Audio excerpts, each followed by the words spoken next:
Everyone, greetings of the day once again. Dr. Anu from Punjab.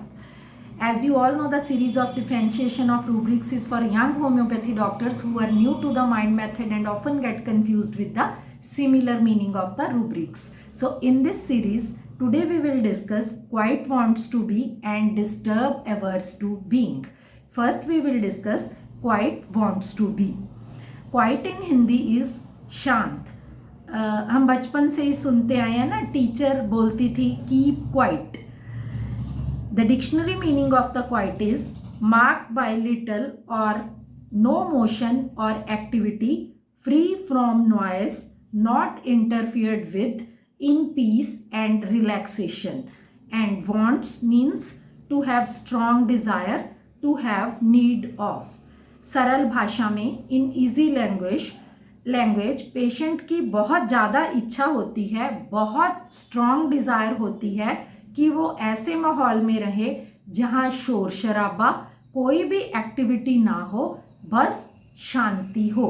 अब हम इसे clinical example से समझने की कोशिश करते हैं.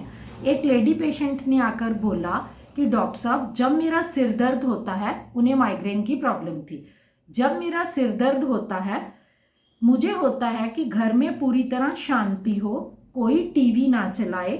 ड्यूरिंग हेल्दी स्टेट उन्हें ये कोई प्रॉब्लम नहीं थी कि मदर इन लॉ बैठे टीवी देख रहे हैं, बच्चे खेल रहे हैं. But during problem, during sickness उन्हें ये था कि बस घर में शांति हो.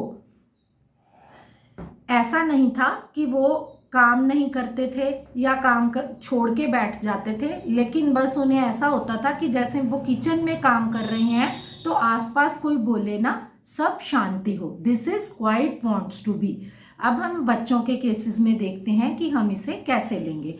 इन चिल्ड्रन यूजुअली पेरेंट्स बताते हैं कि डॉक्टर साहब वैसे तो ये मस्त खेलता रहता है, कोई भी प्रॉब्लम नहीं, बट जब इसे बुखार होता है तो सबसे अलग जाकर ये रूम में लेट जाएगा जहां हम सब फैमिली मेंबर्स बैठे होते हैं या टीवी चल रहा होता है.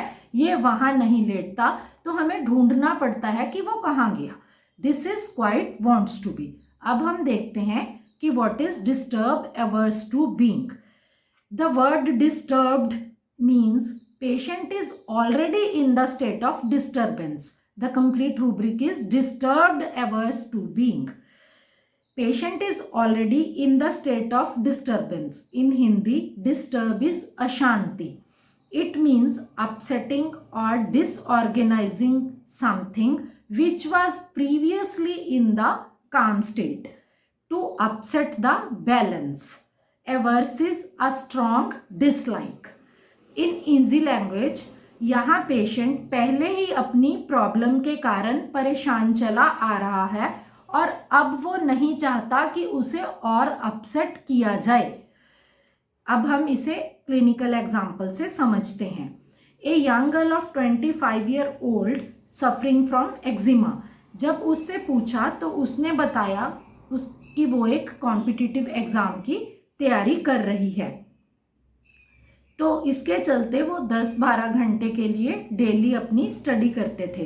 तो उसकी मदर ने इसे बताया कि डॉक्टर साहब, हम चाय के लिए या खाने के लिए इसको इसके रूम में ऐसे पूछने नहीं जा सकते. इसने डोरबेल रखी हुई है कि जब भी इसको चाय की, पानी की, खाने की ज़रूरत है तब ये डोरबेल बजा के हमें इन्फॉर्म करती है. This is disturbed averse to being.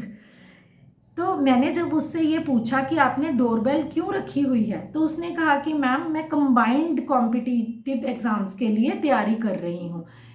ये तो थोड़ी थोड़ी देर बाद खाने के लिए, पीने के लिए पूछने आ जाते हैं. मैं तो पहले ही इतनी टेंशन में चल रही हूँ कि इन्हें खाने की पड़ी है. तो यहाँ पर मैंने ये रूब्रिक कंसिडर किया था, disturbed averse to being. I think now it is clear where to take quite wants to be and where to take disturbed averse to being. आप इसे सिकनेस में, जैसे मैंने इसे एक्जिमा में कंसिडर किया, तो आप किसी भी सिकनेस में इसे कंसिडर करते हैं जहां पेशेंट ऑलरेडी डिस्टर्ब्ड स्टेट में है और वो नहीं चाहता कि उसे कोई और अपसेट करे. Thank you everyone.